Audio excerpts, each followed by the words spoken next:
In our culture, we have this obsession with celebrity. If you don't believe me, try seeing how many of Taylor Swift's ex-boyfriends you can name. Now, try seeing how many former presidents you can name. It's kind of sad that we know as much about some country pop singers' man problems as we do former leaders of the free world.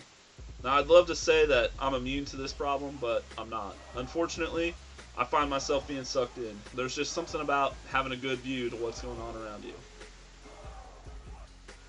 In Bible times, it wasn't that much different. Imagine that there was a man walking from town to town nearby, performing miracles and saying that he was the Son of God.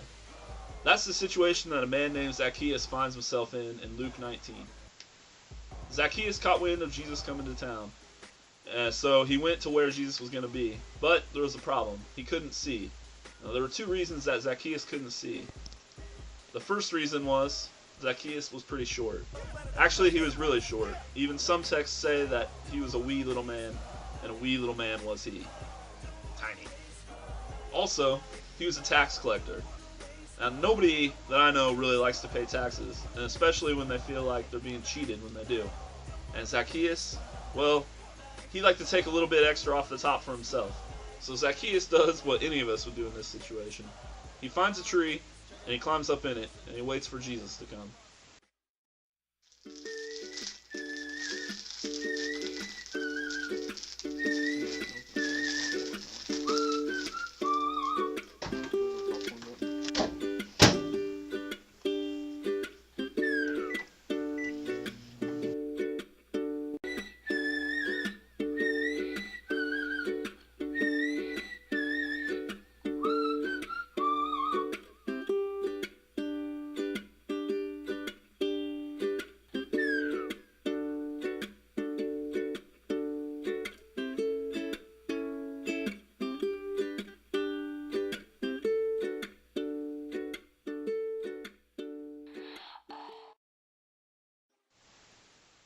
Zacchaeus soon sees Jesus, and it looks like Jesus is coming right towards him. Now, we've all been in those situations where we see somebody across the hall, or we're in a mall or something like that, and it looks like somebody's talking to us or waving at us, so we wave back like a big dummy, but really they're looking at the person behind us. Or we've all been somewhere where we think someone called our name, and they're really talking to the other Jesse, and not us. So many times this has happened to me that I'm sure there's been some times where I've inadvertently ignored people just because I thought they were talking to someone else. But make no mistake about it, Jesus was coming for Zacchaeus.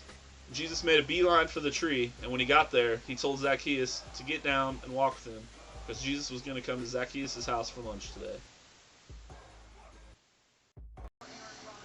Hey, weren't you going to do something today? Yeah, I'm going to get to it. I'm just watching the game right now.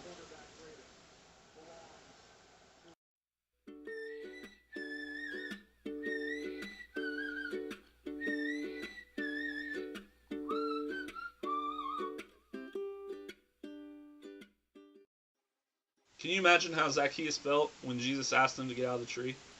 The many waves of emotion that rushed through him at once. So what did he do? I imagine that he jumped out of that tree pretty quickly.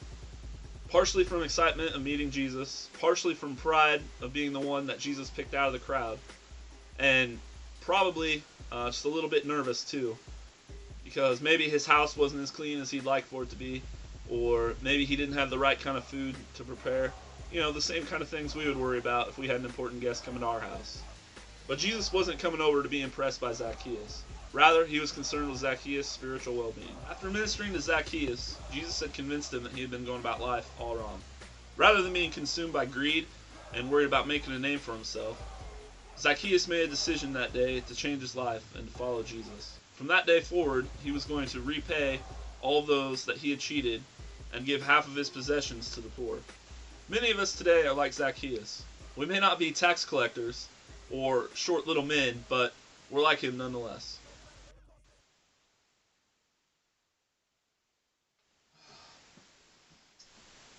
I probably should get started.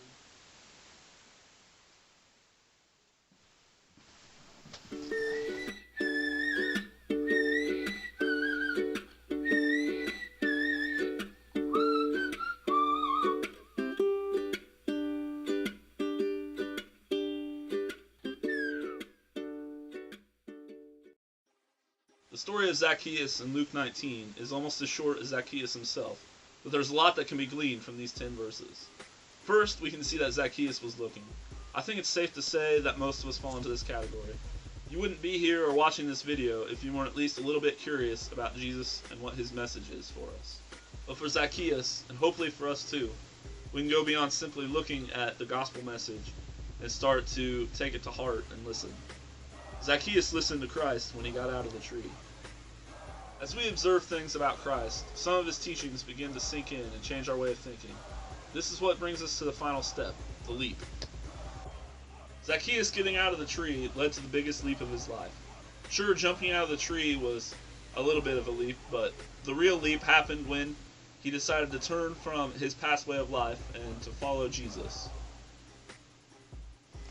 It's easy for us to look at what Jesus presents in the gospel, and we may even begin to listen to what the gospel has to tell us, but are we ready to take the leap of faith? I said it before, but these 10 verses from Luke 19 have a lot to teach us.